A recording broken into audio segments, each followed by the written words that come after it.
जो x shape structure जो observe हो रहा था डिप्लोटिन स्टेज में, उसको हम लोग क्या बोले थे, एक्स शेप स्ट्रक्चर को। ये कुछ इस प्रकार का अरेंजमेंट है। ओके, तो ये एक है, फिर एक और होगा, एक और होगा। इस तरह से आपको 23 पेयर इधर, 23 ऊपर में, 23 नीचे में, यानी कि 46 क्रोमोजोम। अब ये क्या है, ये दोनों है होमोलोगस क्रोमोजोम्स, होमोलोगस। ये जो स्पेस गैप प्रेजेंट था उसको क्या बोल रहे थे हम लोग, इसको बोल रहे थे इंटरकाइनेसिस। तो यही इंटरकाइनेसिस के बारे में आपको बता दें। तो ये क्या होता है, तो ये गैप है क्या चीज के बीच में, gap between meiosis 1 and meiosis 2 था। आप इस बात को लिखिए, सेपरेट आउट होंगे। ओके, तो आप एक से समझिए कि अब इसमें क्या होगा, इसमें जो है ये सिस्टर क्रोमैटिड जो आपको दिख रहा है, एक ये और एक ये, एक मतलब कि दो क्रोमैटिड प्रेजेंट है, एक सेंट्रोमियर से कनेक्टेड है, और ये दोनों क्या होंगे, आपस में सेपरेट आउट होंगे। तो ये कुछ इस प्रकार जो है आपको ये अलग होता हुआ दिखाई देगा। इसका कैसे, अगर ये दोनों को अलग करेंगे तो ये दोनों सिस्टर क्रोमैटिड एक दूसरे से जेनेटिकली सेम है, ये इसमें जो जीन्स प्रेजेंट है वो सेम जीन्स इसमें भी प्रेजेंट है। लेकिन अगर आप इसको देखते हैं तो क्या इसमें आपको ब्लैक वाला पोर्शन दिख रहा है, तो ब्लैक वाला पोर्शन क्या बता रहा है कि इसको क्रॉसिंग ओवर हो चुका है, दोनों सेपरेट आउट हो रहा है और ये दोनों एक दूसरे से अलग जाएंगे। तो कुछ इस प्रकार आपको दिखा दे, ये देखिए, ये इसको हम यहाँ से ये स्प्लिट करेंगे और इसको स्प्लिट करेंगे तो ये कुछ इस प्रकार जो है ये एक दूसरे से अलग जाएंगे। और हेलो नीट फ्रेंड्स, मैं ऋषि अस्वाल बायोलॉजी एजुकेटर, आप सभी को तहे दिल से स्वागत करता हूं अपनी यूट्यूब चैनल टारगेट 360 में। तो आज आपके लिए cell cycle and cell division से लेक्चर नंबर 5 लेकर आए हैं, जो कि ये आखिरी लेक्चर होगा। आपको प्रीवियस लेक्चर में म्यूसिस स्टार्ट किए थे जो कि पार्ट 1 था, और ये इस लेक्चर में आपका ये म्यूसिस पार्ट 2 होगा। आपको प्रीवियस लेक्चर में प्रोफेज के बारे में पढ़ाए थे और आज के लेक्चर में म्यूसिस को कंप्लीट करेंगे। उसी के साथ साथ आपका cell cycle and cell division भी कंप्लीट हो जाएगा। तो उससे पहले आपके लिए PLQ है, आपके लिए 5 क्वेश्चन है, और आपको बताए भी थे कि ये जो आपको प्रीवियस लेक्चर में पढ़ाया गया था वो बहुत इंपॉर्टेंट था, और उससे जो है PYQs देखा गया है। तो आपके लिए 3 PYQs भी लेकर आए हैं। तो पहले आप इसको वीडियो पॉज करके अटेम्प्ट कर लीजिए, देन इसका आंसर मैं आपको बताता हूँ। तो आई होप स्टूडेंट आप इस 5 क्वेश्चन को अटेम्प्ट कर लिए होंगे। तो चलिए देखते हैं क्या क्वेश्चन। फर्स्ट क्वेश्चन है PLQ का, जो आपके प्रीवियस लेक्चर क्वेश्चन से रिलेटेड था, जो भी आपको प्रीवियस लेक्चर में पढ़ाया गया है उससे रिलेटेड है ये क्वेश्चन सब। तो फर्स्ट क्वेश्चन है, the enzyme involve in the process of crossing over. तो आपको बताना है कि क्रॉसिंग ओवर में कौन सा एंजाइम का इन्वॉल्वमेंट था। तो आपको बताए थे कि क्रॉसिंग ओवर में जो एंजाइम का इन्वॉल्वमेंट था वो था रिकॉम्बिनेज। रिकॉम्बिनेज एंजाइम की वजह से क्रॉसिंग ओवर हो रहा था। तो ये देख लीजिए, ऑप्शन नंबर सी में प्रेजेंट है। तो C is the correct answer of question number 1, जो कि सेकेंड क्वेश्चन को देखिए, the stage during which separation of the paired homologous chromosomes begins in. तो आपको बताना है कि सेपरेशन जो होता है होमोलोगस क्रोमोसोम का वो कब किस स्टेज में बिगिंस हो जाता है। क्या वो डाइकाइनेसिस में होता है? नहीं, डाइकाइनेसिस में नहीं होता, डिप्लोटिन में। तो आपको बताए थे कि जब क्रॉसिंग ओवर होने के बाद, क्रॉसिंग ओवर आपको ये पैकेटिंग स्टेज में हुआ था, पैकेटिंग स्टेज में क्रॉसिंग ओवर हुआ था। नेक्स्ट स्टेज जो था वो डिप्लोटिन था। तो इसी स्टेज में जो है सेपरेशन स्टार्ट हो जाता है। तो ये सेपरेशन जो है पेयर्ड होमोलोगस क्रोमोसोम का डिप्लोटिन स्टेज में स्टार्ट होता है। तो आपका आंसर जाएगा बी। ओके, तो B is the correct answer of question number second. Question number third को देखिए, ये 2018 का ये क्वेश्चन भी आया हुआ है, नीट 2018 में क्वेश्चन आ चुका है। क्वेश्चन नंबर थर्ड को देखिए, the process of appearance of recombination nodules occurs at which stage of prophase 1 in meiosis. Question समझ में आया? आपको बताना है कि the process of appearance of recombination nodules, जो आपको बताए थे रिकॉम्बिनेशन नोड्यूल्स, आपको बताए भी थे कि एक पॉइंट था जहाँ पे दो होमोलोगस क्रोमोसोम आपस में मिल रहे थे। तो उस पॉइंट को हम लोग रिकॉम्बिनेशन नोड्यूल्स का नाम दिए थे। वो अपीयर हो रहा था, और वो किस स्टेज में हो रहा था? क्या डिप्लोटिन में हो रहा था? नहीं, जिसमें क्रॉसिंग ओवर हो रहा था उसी स्टेज में हो रहा था, यानी कि पैकेटिन स्टेज में हो रहा था। डाइकाइनेसिस में नहीं, जाइगोटिन में नहीं, पैकेटिन में हो रहा था। ये आपको पैकेटिन में देखने को मिल रहा था। आपको ऐसे याद करवाए थे RCB के नाम से, आर से रिकॉम्बिनेशन नोड्यूल्स, और रिकॉम्बिनेशन हो रहा था। सी से क्रॉसिंग ओवर, और बाइवेलेंट और टेट्राड क्लियरली विजुअल हो रहा था। तो ये आपको एक निमोनिक्स दिए थे RCB, तो उसके थ्रू भी आप ये क्वेश्चन को कर सकते थे। और ये क्वेश्चन जो है आपको बता दें कि नीट 2023 में ये आया हुआ है। ओके, क्वेश्चन नंबर 4 को देखिए, the X shape structure observe during diplotene are. तो जो एक्स शेप स्ट्रक्चर आपको बना के भी दिखाए थे, तो ये जो एक्स शेप स्ट्रक्चर जो ऑब्जर्व हो रहा था डिप्लोटिन स्टेज में, उसको हम लोग क्या बोले थे? एक्स शेप स्ट्रक्चर को याद आया? उसको हम लोग बोले थे चैस्माटा। क्या साइनोप्रोनिमल कॉम्प्लेक्स बोले थे? नहीं। बाइवेलेंट कॉम्प्लेक्स बोले थे? नहीं। टेट्राड बोले थे? नहीं। चैस्माटा। तो D is the correct answer of question number 4। Question number 5 को देखिए, which stage of meiotic prophase show terminalisation of chiasmata as it distinctive features. जो टर्मिलाइजेशन हो रहा था, टर्मिलाइजेशन ऑफ चश्माटा का मतलब ये है कि डिसअपियरेंस, जो चश्माटा का जो डिसअपियरेंस हो रहा था, जो एक्स शेप स्ट्रक्चर जो बना था, जिसका नाम हम लोग आपको बताए थे चश्माटा। अभी नेक्स्ट इससे प्रीवियस क्वेश्चन जो था इसी से रिलेटेड था। तो इसका जो एक्स शेप का जो स्ट्रक्चर जो है डिसअपियरेंस हो रहा था, वो किस स्टेज में हो रहा था? तो वो आखिरी वाले स्टेज में हो रहा था, डाइकाइनेसिस के स्टेज में। ओके, तो पैकेटिन में नहीं, लेप्टोटिन में नहीं, जाइगोटिन में नहीं, डाइकाइनेसिस में। तो ये ऐसा डिसअपियरेंस जो हो रहा है, यानी कि टर्मिलाइजेशन ऑफ चश्माटा जो हो रहा है, वो डाइकाइनेसिस के स्टेज में हो रहा था। तो इसका आंसर जाएगा डी। तो D is the correct answer of question number 5। तो ये भी नीट 2021 का क्वेश्चन था। और इस टॉपिक से रिलेटेड, यानी कि प्रोफेज 1, आपको प्रीवियस लेक्चर में प्रोफेज 1 पढ़ाया है म्यूसिस का। और ये जो है बहुत इंपॉर्टेंट जो है टॉपिक है प्रोफेज 1, और इससे हर एक साल एक क्वेश्चन देखने को मिलता है। और इसमें जो है आपको 5 पीवाईक्यू ला सकते थे, लेकिन ये पीएलक्यू के जगह पर पीवाईक्यू का सेशन हो जाता है, इसलिए 3 क्वेश्चन ही लाए। आप लोग जरूर जो है इसका प्रैक्टिस कीजिएगा पीवाईक्यू का। ओके, तो चलिए बिना देरी किए लेक्चर को स्टार्ट करते हैं। और आज हम लोग जो है म्यूसिस को कंप्लीट करेंगे। ओके, तो आप लोग हेडिंग दीजिए। पहले टॉपिक बता दें कि आपको क्या पढ़ाने वाले हैं, आज का टॉपिक क्या होगा। टुडे गोल,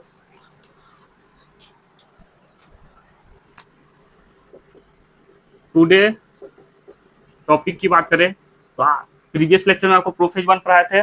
आज के लेक्चर में मेटाफेज 1, एनाफेज 1, टीलोफेज 1 और म्यूसिस 2, ये आज का लेक्चर का गोल होगा। ओके, तो चलिए मेटाफेज से स्टार्ट करते हैं। और आप लोग हेडिंग दीजिए मेटाफेज 1।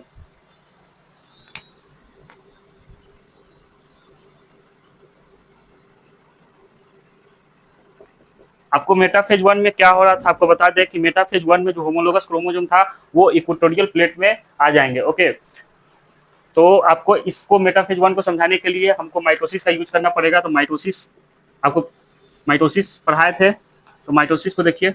माइटोसिस में क्या हुआ था एक्चुअली में? तो माइटोसिस में कुछ इस प्रकार का सीन था।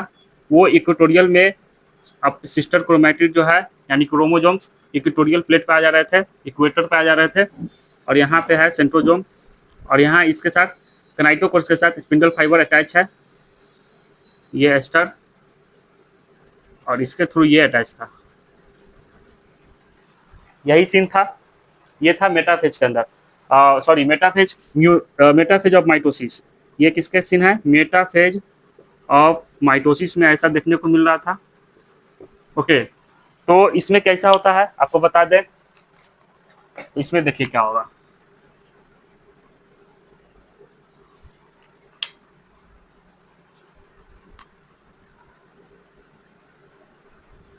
ये होमोलोगस क्रोमोसोम बना देते हैं।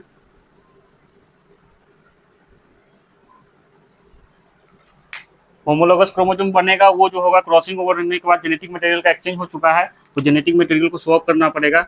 ये कुछ अलग पेन से यूज करना होगा, तो कुछ इस प्रकार। ओके, और इसके साथ कौन अटैच है? और रेड से बनाना पड़ेगा, ब्लैक।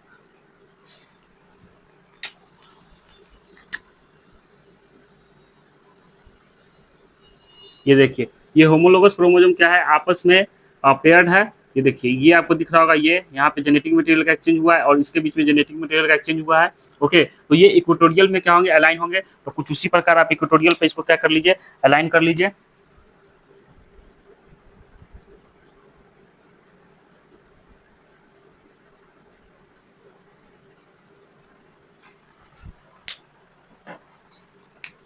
ये देखिए, और ये दोनों आपस में क्या होंगे?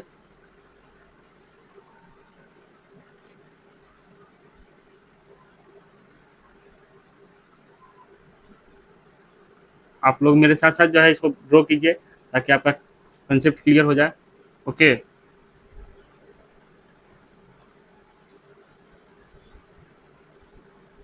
ये देखिए, तो आपको विजुअलाइजेशन भी करवाएंगे। ये देखिए, और यहाँ से स्पिंडल फाइबर के थ्रू ये अटैच है।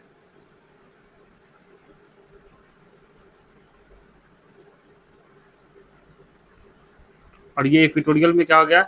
अलाइन हो गया। ये देखिए, तो कुछ इस प्रकार है, आपको दिखा देते हैं इसमें। ये है, तो ये एक क्रोमोजोम है और ये एक क्रोमोजोम है, दोनों क्या है आपस में इस तरह से कनेक्ट है, ऐसे। ये देखिए, आपको दिख रहा होगा, ये कुछ इस प्रकार का अरेंजमेंट है। ओके, तो ये एक है, फिर एक और होगा, एक और होगा, इस तरह से आपको 23 पेयर इधर, 23 ऊपर में, 23 नीचे में, यानी कि 46 क्रोमोजोम अभी आपस में क्या होंगे, एनाफेज में आपको बनाएंगे अगले स्टेज में, उसमें वो दोनों अलग होंगे। ओके, तो कुछ इस प्रकार जो है अरेंजमेंट देखने को मिलता है मेटाफेज में, आप देख पा रहे होंगे। और यहाँ से एक नाइटोकोर से एक यहाँ से स्पिंडल फाइबर अटैच है, और यहाँ इस नाइटोकोर से स्पिंडल फाइबर ये अटैच है। ओके, तो आई होप आपको ये समझ में आया होगा। इसको इसी बात को लिखते हैं, यहाँ पे क्या था, sister chromatid arrange at equator, यहाँ पे सिस्टर क्रोमेटिड इक्वेटर पर अरेंज थे, ये देखिए। और यहाँ पे क्या है, होमोलोगस क्रोमोजोम आपस, जैसे ये होमोलोगस क्रोमोजोम एक जैसा, होमोलोगस क्रोमोजोम ये क्रोमोजोम इसके जैसा, ये क्रोमोजोम इसके जैसा, ये होमोलोगस क्रोमोजोम जो बाइवेलेंट के फॉर्म में है, आपको बताए थे कि 1 2 3 4, आप इसको बाइवेलेंट बोलिए या टेट्राड बोलिए, तो बाइवेलेंट, या आप इसको टेट्राड भी बोल सकते हैं, टेट्राड होमोलोगस क्रोमोजोम्स, ये क्या है आपस में एक जैसा है, तो बाइवेलेंट और tetrad homologous chromosomes arrange at equator, arrange at equatorial plate बोलिए, या आप इसको इक्वेटर बोलिए, या इक्वेटर बोलिए। ओके, तो ये बीच में यहाँ पे मिडिल, मेटाफेज में आपको माइटोसिस में भी बताए थे कि M for stand for middle में मिल गए, तो ये कुछ इस प्रकार भी इसमें भी क्या होगा, मिडिल में मिल जाएंगे, मिडिल में मिल जाएंगे, तो ये मिडिल में क्या हो रहा है, मिल रहा है। ओके, और ये क्या है, एस्टर, ये है एस्टर, ये है स्पिंडल फाइबर, और ये क्या है, ये दोनों है होमोलोगस क्रोमोजोम्स, होमोलोगस क्रोमोजोम। तो ये हो रहा है मेटाफेज के अंदर, तो आप इस बात को नोट डाउन कीजिए। तो आई होप स्टूडेंट आप इसको नोट डाउन कर लिए होंगे, इसको इरेज करते हैं। तो ये था मेटाफेज, मेटाफेज में क्रोमोजोम क्या हुए, मिडिल में मिल गए, और एनाफेज में क्या होंगे, ये अलग हो जाएंगे। ओके, इस डायग्राम को रहने देते हैं, और एनाफेज में आपको बताते हैं ये कि अलग हो जाएंगे। तो ये देखिए, आपको टॉपिक भी मिटाना पड़ेगा, ये एनाफेज है। अब एनाफेज 1 को देखिए, सिर्फ मियोसिस का प्रोफेज 1 जो है कॉम्प्लेक्स था और बड़ा था, बाकी एनाफेज, टेलोफेज और मेटाफेज ये सब क्या सिंपल है। तो ये आपको जो एनाफेज माइटोसिस में बताया गया था, क्या बताए थे कि यहाँ से ये क्या है, एस्टर है, जो स्पिंडल फाइबर के थ्रू ये क्रोमोजोम को अलग कर रहा था, ये दोनों क्रोमेटिड को, एक क्रोमोजोम के 2 क्रोमेटिड थे, और ये दोनों को क्या कर रहे थे, अलग कर रहा था, कुछ इस प्रकार था। ये दोनों क्या हो रहे थे, अलग हो रहे थे। तो ये क्या थे, एक क्रोमेटिड ये, एक क्रोमेटिड ये, तो सिस्टर क्रोमेटिड थे। तो एनाफेज में क्या हो रहे थे, सिस्टर क्रोमेटिड अलग हो रहे थे।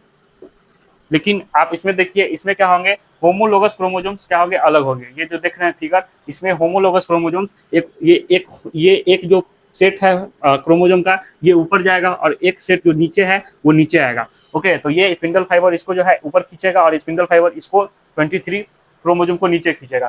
तो कुछ आपको इस प्रकार जो है आपको बनता हुआ दिखाई देगा। तो आपको बना के दिखा देते हैं। तो ये ऊपर चला जाएगा, आप समझिए, इमेजिन कीजिए कि वो ऊपर जा रहा है, और एक क्या होगा, नीचे आएगा। ओके, तो एक समझिए कि ये नीचे आ गया।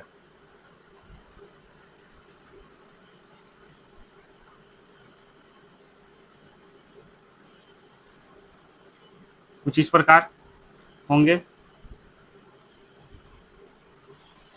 ये देखिए, आप लोग मेरे साथ इसको ड्रॉ कीजिए।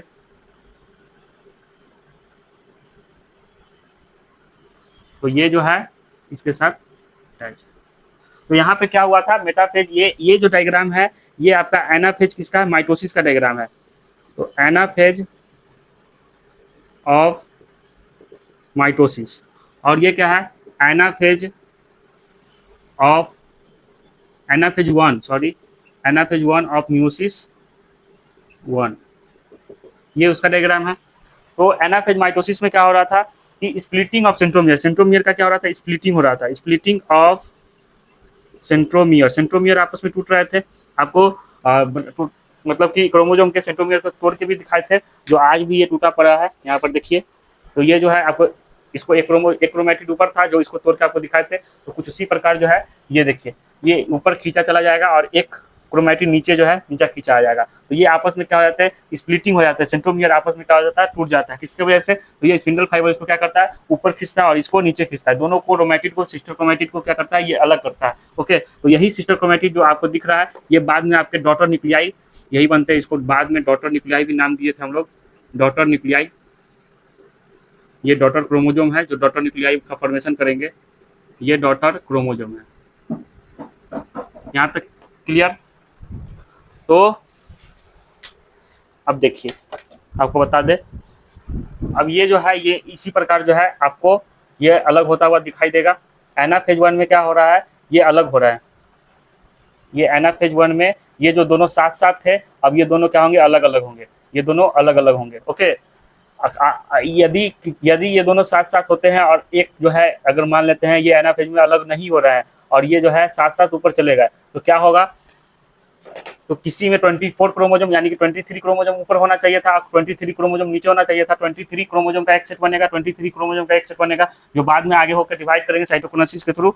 और अगर ये एनाफेज में एक साथ रह जाते हैं तो ये दोनों क्रोमोसोम एक साथ चले जाएंगे, और 22 पहले से है तो 22 और प्लस 22 कितना हो गया, 24, और नीचे कितना हो जाएगा, 22। तो यहाँ पर क्या होगा, आप देखिए, इमेजिन कीजिए कि अगर ये दोनों साथ चले जाते हैं तो यहाँ पर क्या होगा, 24 क्रोमोसोम और यहाँ पर 22 क्रोमोसोम। यही चीज जो है क्लास 12 में sexual reproduction principle of inheritance and variation में बताया गया है। जो डिसऑर्डर होता है क्लाइनफिल्टर सिंड्रोम या टंडन सिंड्रोम, इसी की वजह से होता है। ये क्रोमोसोम जो है एनाफेज में अलग नहीं होते, डिसजंक्शन इसका नहीं हो पाता, ये दोनों डिसजंक्शन यहीं पे साथ में चिपके रह जाते हैं और एनाफेज में अलग नहीं होते। ये अलग होते तभी जो है 23 और 23 का एक सेट बनता, 23 का सेट बनता। ओके, तो यहाँ तक बात समझ में आया आपको। तो इसको लिखिए, स्प्लिटिंग ऑफ सेंट्रोमियर, सेंट्रोमियर का स्प्लिटिंग हो रहा है और क्या हो रहा है, सिस्टर क्रोमेटिड सेपरेट हो रहा है। इस बात को लिखते हैं, splitting of centromere and sister chromatid क्या हो रहा है, sister chromatid separate from each other. Okay, और एनाफेज ऑफ म्यूसिस 1 में क्या हो रहा है, सेग्रीगेशन हो रहा है होमोलोगस क्रोमोसोम का। इसमें क्या हो रहा है, सेग्रीगेशन ऑफ होमोलोगस क्रोमोसोम। क्या इसमें सिस्टर क्रोमेटिड या किसी प्रकार का सेंट्रोमियर टूट रहा है, नहीं। यहाँ पे सेंट्रोमियर माइटोसिस में टूट रहा था, स्प्लिटिंग ऑफ सेंट्रोमियर हो रहा था, लेकिन यहाँ पे किसी प्रकार का सेंट्रोमियर का स्प्लिटिंग देखने को नहीं मिलता। तो यहाँ क्या चीज देखने को मिलता है, तो सेग्रीगेशन होता है। क्या चीज का, होमोलोगस क्रोमोसोम आपस में सेग्रीगेट करते हैं, यानी कि सेपरेट होते हैं। ये दोनों साथ साथ थे ना, अब ये दोनों क्या होंगे, अलग अलग होंगे। तो सेग्रीगेशन ऑफ होमोलोगस क्रोमोसोम,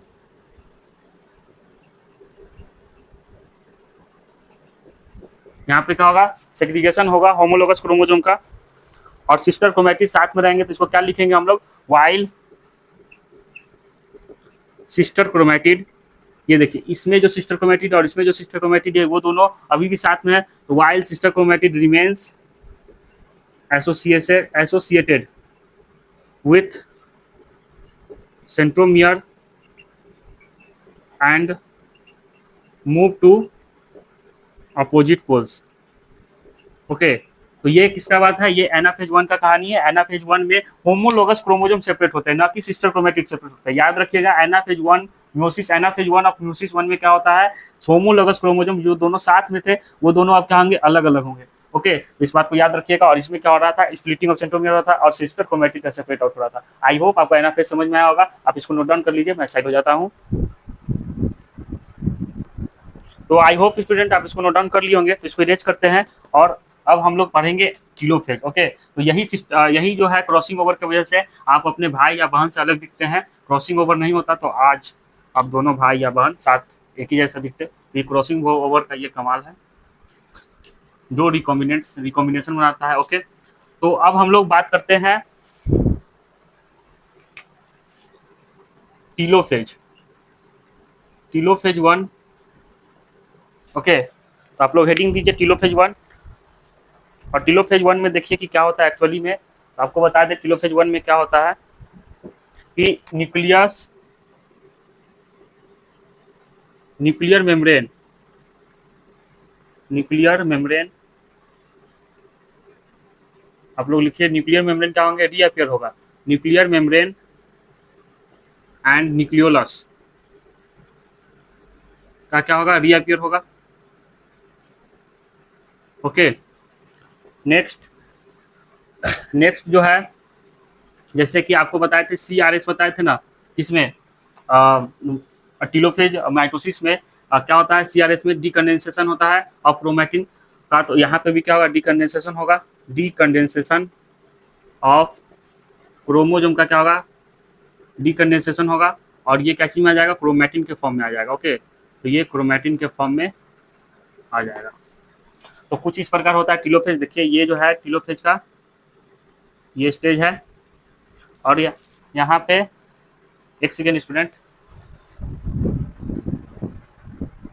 हाँ तो हम लोग क्या बात कर रहे थे कि टीलोफेज को समझना है तो ऐसे समझिए, ये 46 क्रोमोजोम स्टार्टिंग में था, देन उसके बाद क्या हुआ, एनाफेज में ये दोनों अलग हुए थे, यहाँ 23 और यहाँ 23 हो जाएंगे, और टीलोफेज में ये क्या होगा, ये है टीलोफेज का स्टेज जो अभी बनाने जा रहे हैं। तो यहाँ पे आपको दिखाई दे रहा है कि न्यूक्लियर मेम्ब्रेन और न्यूक्लियोलस क्या होंगे, रीअपियर होंगे। तो यहाँ पे न्यूक्लियोलस और ये जो है आपको न्यूक्लियर मेम्ब्रेन बना के दिखा देता है, और इसके अंदर क्या होगा, क्रोमैटिन हो, क्रोमोजोम जो है क्रोमैटिन के फॉर्म में प्रेजेंट होगा, और यहाँ पे भी क्रोमोजोम क्रोमैटिन के फॉर्म में ये कुछ इस प्रकार जो है प्रेजेंट है।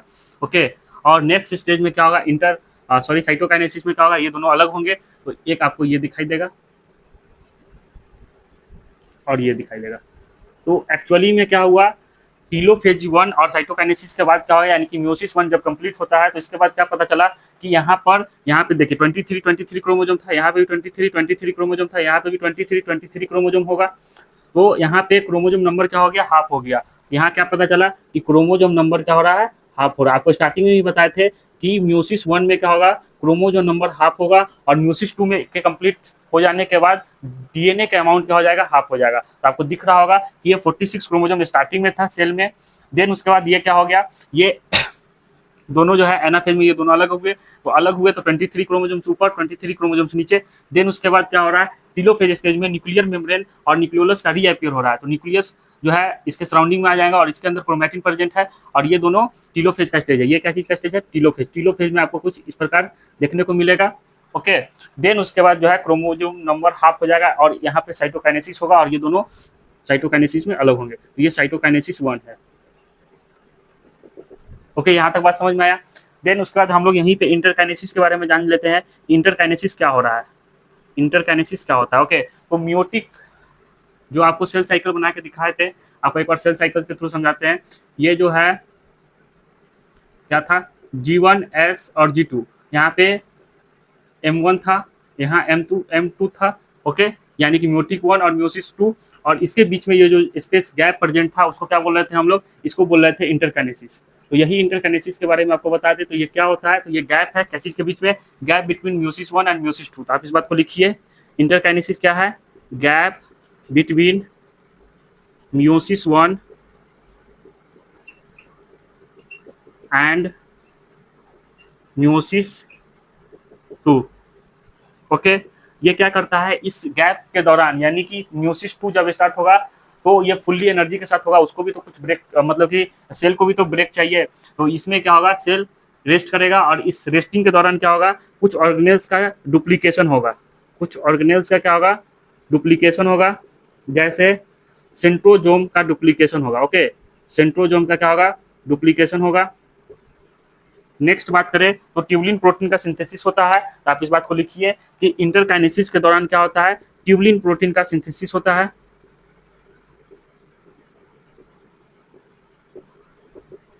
और ये आपको बता दें, इंटरकाइनेसिस जो है शॉर्ट ड्यूरेशन है, ये लंबे समय के लिए नहीं होता है, छोटा सा गैप होता है, छोटा सा म्योसिस 1 और म्योसिस 2 के बीच में एक शॉर्ट ड्यूरेशन होता है। आप इस बात को लिख लीजिए, शॉर्ट ड्यूरेशन ये होता है।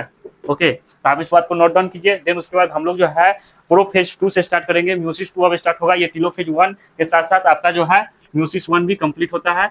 तो ये होता है म्योसिस 1 में। आई होप आपको म्योसिस 1 समझ में आ रहा होगा। ये स्टार्टिंग का है, ये एनाफेज में कुछ इस प्रकार हुआ, दोनों क्या हुए, अलग हुए। और ये टीलोफेज में न्यूक्लियर मेम्ब्रेन जो है रीअपियर हुआ और साइटोकाइनेसिस से ये दोनों क्या हो गए, अलग हो गए। तो 23 क्रोमोजोम इसमें, 23 क्रोमोजोम इसमें। इससे क्या पता चल रहा है कि क्रोमोजोम का संख्या क्या हो गया, हाफ हो गया। माइटोसिस में क्या ऐसा हुआ था, नहीं, दोनों डॉटर सेल में क्या था, 46 क्रोमोजोम था। आपको याद होगा जो डाइप्लॉइड से जो बन रहे थे, अगर 46 क्रोमोजोम्स पेरेंट सेल में है तो इसमें 46 क्रोमोजोम होगा। अगर 23 क्रोमोजोम्स पेरेंट सेल में है तो 23 क्रोमोजोम डॉटर सेल में होंगे। तो ये केस जो था, ये केस था किसका, ये माइटोसिस का केस था। लेकिन म्यूसिस का केस क्या है, ये अलग है। आप आपको जो है म्यूसिस 2 पढ़ाएंगे तो इस दोनों सेल को क्या करेंगे, अलग करके दिखाएंगे। और यहाँ 1 से 2 बना है, अब 2 से 4 बना के दिखाएंगे। यानी कि म्यूसिस 2 जब कंप्लीट होता है तो 1 से 4 बनता है। ओके, आपको आपके नजर के सामने होगा 1 से 2 बना, अब यहाँ से 1 से 4 बनाएंगे। तो आगे जो है म्यूसिस 2 में इसको डील करेंगे। तो पहले आप इसको नोट डाउन कर लीजिए। तो आई होप स्टूडेंट आप इसको नोट डाउन कर लिए होंगे। तो ये टेलोफेज के बारे में था और इंटरकाइनेसिस और साइटोकाइनेसिस इसी में देख लिए। अब हम लोग बात करेंगे म्यूसिस 2। ओके, थोड़ा फास्ट मिटाते हैं। तो आप लोग हेडिंग दीजिए म्यूसिस 2। तो म्यूसिस 2 को बताने से पहले आपको एक कंपैरिजन बता देते हैं, दोनों के बीच में एक माइन्यूट सा कंपैरिजन है। किसके बीच में, म्यूसिस और 1 और म्यूसिस 2 के बीच में क्या कंपैरिजन है, देखिए क्या डिफरेंस है। तो आपको पहले बता देते हैं म्यूसिस 1, आपको एक तरफ लिखिए म्यूसिस 1 और दूसरी तरफ लिखिए म्यूसिस 2। आप लोग को अभी जस्ट म्यूसिस 1 बताया है, तो आप लोग बताइए कि म्यूसिस 1 में क्या हुआ था, रिकॉल कर पा रहे हैं। तो म्यूसिस 1 में ओवरऑल देखा जाए तो होमोलोगस क्रोमोसोम का सेपरेशन हुआ था, यानी कि सेग्रीगेशन ऑफ होमोलोगस क्रोमोसोम। तो यहाँ म्यूसिस 1 में हम लोग क्या क्या रहे थे, सेग्रीगेशन कराए थे। किसका, segregation of homologous chromosomes. Homologous chromosome को क्या किए थे, अलग किए थे ना। आपको डायग्राम के थ्रू समझाते हैं। ये दोनों होमोलोगस क्रोमोसोम थे, एक जैसा था, जो कि क्रॉसिंग ओवर होने के बाद क्या हुआ है, जेनेटिक मटेरियल का एक्सचेंज हो गया है। और इसमें म्यूसिस 1 में इसको हम लोग क्या कराए थे, अलग कराए थे। अब ये दोनों अलग हो गए हैं और कुछ म्यूसिस 2 में क्या होगा, ये दोनों अलग अलग है, यानी 23 ऊपर में है, 23 नीचे में है। अब इसका क्या होगा, इसका अलग होगा, यानी कि सिस्टर क्रोमैटिड अब सेपरेट आउट होंगे। ओके, तो आप एक से समझिए कि अब इसमें क्या होगा, इसमें जो है ये सिस्टर क्रोमैटिड जो आपको दिख रहा है, एक ये और एक ये, एक मतलब कि 2 क्रोमैटिड प्रेजेंट है, एक सेंट्रोमियर से कनेक्टेड है, और ये दोनों क्या होंगे, आपस में सेपरेट आउट होंगे। तो ये कुछ इस प्रकार जो है आपको ये अलग होता हुआ दिखाई देगा। तो आपको म्यूसिस 2 में बता दें कि क्या होगा। तो सेग्रीगेशन ऑफ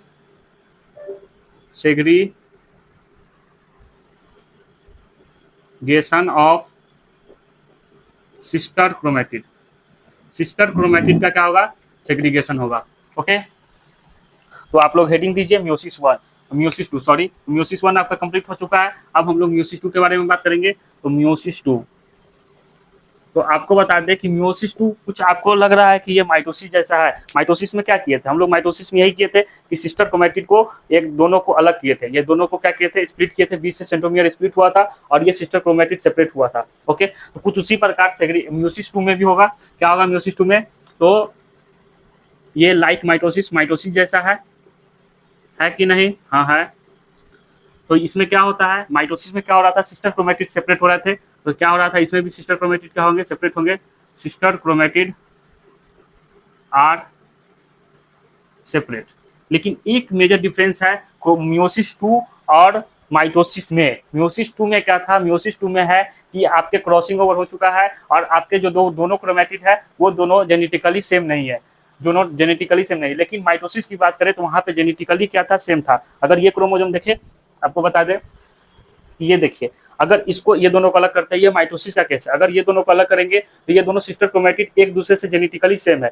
ये इसमें जो जीन्स प्रेजेंट है वो सेम जीन्स इसमें भी प्रेजेंट है। लेकिन अगर आप इसको देखते हैं तो क्या इसमें आपको ब्लैक वाला पोर्शन दिख रहा है, तो ब्लैक वाला पोर्शन क्या बता रहा है कि इसमें क्रॉसिंग ओवर हो चुका है। इसमें क्या हुआ है, इसमें क्रॉसिंग ओवर हो चुका है और जेनेटिक मटेरियल का एक्सचेंज हो चुका है। ओके, और ये दोनों जब अलग होंगे, जब सेग्रीगेशन होगा, इस दोनों क्रोमैटिड के बीच में दोनों सेपरेट आउट होंगे, तो ये जेनेटिकली सेम नहीं होंगे। ओके, तो ये है मेजर डिफरेंस माइटोसिस और म्यूसिस 2 के बीच में। तो आप इसको नोट डाउन कीजिए कि लाइक माइटोसिस म्यूसिस 2 माइटोसिस के जैसा है, सिस्टर क्रोमैटिड सेपरेट होते हैं, लेकिन ये दोनों जेनेटिकली सेम नहीं है, but genetically do not same, genetically same नहीं है। बोले तो ये देखिए, आपको बता दें कुछ इस प्रकार ब्लैक और रेड से बनाते हैं। ये अगर मान लेते हैं इसमें टी जीन प्रेजेंट है, इसमें भी टी जीन प्रेजेंट है, अगर इसमें आर जीन प्रेजेंट है, इसमें स्मॉल आर जीन प्रेजेंट है, तो ये क्या हो रहा है, ये जब अलग होंगे, ये दोनों आपस में अलग होंगे, जब ये दोनों आपस में अलग होंगे तो एक ये देखिए, ये कुछ इस प्रकार जो है आपको दिखेगा, दोनों को आपस में अलग करके दिखा देते हैं आपको,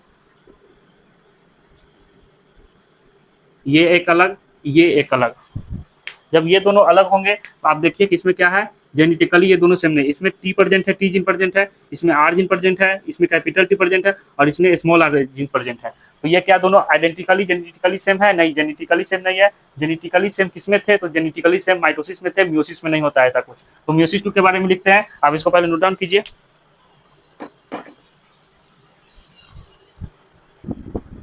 तो स्टूडेंट, तो देखिए यहाँ पर क्या होगा, म्यूसिस 2 प्रोफेज से स्टार्ट होगा, तो आप इसको लिखिए कि प्रोफेज से ये स्टार्ट होगा, तो ये प्रोफेज 2 से स्टार्ट हो रहा है, ओके। और यहाँ इसके पास जो है क्रोमैटिन के फॉर्म में क्या था, क्रोमोजोम था, और इसका जो है म्यूसिस 2 में क्या, म्यूसिस 2 के प्रोफेज 2 है, ये प्रोफेज 2 है, ओके। तो यहाँ प्रोफेज में आपको पता होना चाहिए कि प्रोफेज में आपको क्या बताए थे, डिसइंटीग्रेशन होने लगता है किसका, न्यूक्लियर मेम्ब्रेन का। तो यहाँ पे क्या होगा, न्यूक्लियर मेम्ब्रेन का डिसइंटीग्रेशन होने लगेगा, डिसइंटीग्रेशन ऑफ न्यूक्लियर मेम्ब्रेन, यानी कि न्यूक्लियर मेम्ब्रेन टूटने लगे, और ये जो क्रोमैटिन आपको दिख रहा है, ये क्रोमैटिन का कंडेंसेशन स्टार्ट होगा, और आपको क्या होगा, यहाँ पे बता दें कि क्रोमैटिन का कंडेंसेशन स्टार्ट होगा, क्रोमैटिन का कंडेंसेशन स्टार्ट कर देते हैं, यहाँ स्टार्ट कर दिए। क्रोमैटिन का कंडेंसेशन स्टार्ट होगा तो क्या दिखेगा आपको, क्रोमोजोम विजिबल होने लगेगा। जब क्रोमोजोम विजिबल होगा और क्या होगा, देन उसके बाद यही सेम केस यहाँ पे भी होगा, ये जो है यहाँ पे डिसइंटीग्रेशन होगा न्यूक्लियर मेम्ब्रेन का, तो ये कुछ इस प्रकार डिसइंटीग्रेशन आपको दिखा दिए। और इसमें आपको बता दे इसमें कि ER, endoplasmic reticulum, Golgi body, ये सब सेल ऑर्गेनेल्स क्या होने लगेंगे, रीअपियर होने लगेंगे, डिसअपियर होने लगेंगे, सॉरी सेल ऑर्गेनेल्स जो आपके टेलोफेज 1 ऑफ म्यूसिस 1 में रीअपियर हुए थे और प्रोफेज 2 में क्या होंगे, वो डिसअपियर होंगे। तो यहाँ पे क्या होगा, डिसअपियर होने लगेगा, ओके। देन उसके बाद प्रोफेज 2 के बाद क्या स्टार्ट होगा, मेटाफेज। तो मेटाफेज यानी कि मिडिल में मिल गया, आप लोग याद रखिएगा, मेटाफेज यानी कि एम से मेटा और एन से मिडिल में मिल गया। तो आपको बता दें इसमें क्या होगा, मिडिल में मिल जाएंगे। तो अब हम लोग बात करते हैं मेटाफेज 2 की, मेटाफेज 2। तो मेटाफेज 2 में क्या होगा, ये एक है, ये एक है, और यहाँ पे मिडिल में मिल जाएगा, जो भी क्रोमोजोम है वो क्या होंगे, मिडिल में मिलने लगेंगे। तो आपका क्रोमोजोम जो है ये कुछ इस प्रकार होगा, आपको बता दें, ब्लैक और ब्लू से रेड से बनाना पड़ेगा।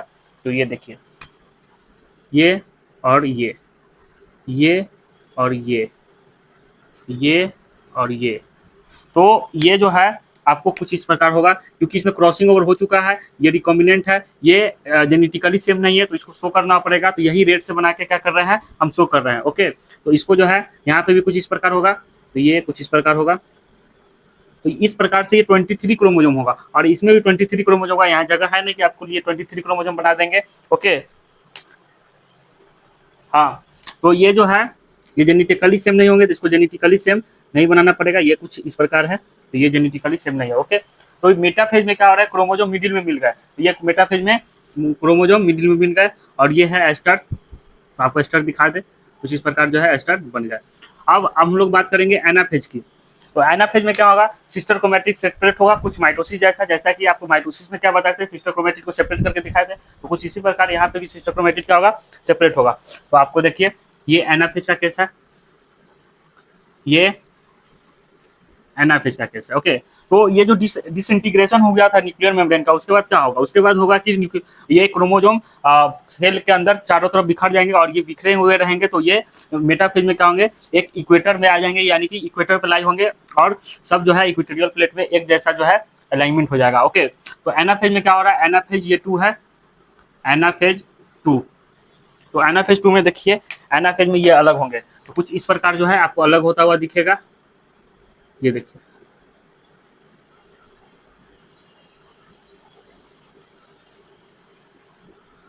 आपको रेड से बनाना होगा, क्योंकि ये जो है आइडेंटिकल नहीं है, तो ये जो है जेनेटिकली सेम नहीं है, तो कुछ इस प्रकार जो है आपको बनाना पड़ेगा। तो ये जो है इस तरह से आप ड्रॉ कर लीजिए, और ये इसको कौन खींच रहा है, खींचने वाला, यहाँ पे ये एस्टर है, एस्टर बना दिए, और इसके साथ ये अटैच है, और ये इसको क्या कर रहा है, स्प्लिट कर रहा है। सिस्टर क्रोमैटिड दोनों आपस में स्प्लिट हुए, और दोनों क्या हो रहा है, दोनों सेपरेट आउट हो रहा है, और ये दोनों एक दूसरे से अलग जाएंगे। तो कुछ इस प्रकार आपको दिखा दे, ये देखिए, ये इसको हम यहाँ से ये स्प्लिट करेंगे और इसको स्प्लिट करेंगे तो ये कुछ इस प्रकार जो है ये एक दूसरे से अलग जाएंगे। और ये देखिए ये एक दूसरे से क्या हो रहा है, दोनों अलग जा रहे हैं। तो एनाफेज में यही होता है, ये दोनों एक दूसरे से अलग जाते हैं। एनाफेज यानी कि ए से एनाफेज और ए से अलग होना, यानी कि क्रोमोसोम क्या हो रहा है यहाँ पे अलग हो रहा है। ये दोनों सिस्टर क्रोमेटिड थे जो कि जेनेटिकली सेम नहीं थे और ये दोनों अलग हो रहे हैं। ओके स्टूडेंट, तो आई होप आपको ये एनाफेज समझ में आया होगा और आप इसको जो है ड्रॉ कर लीजिए।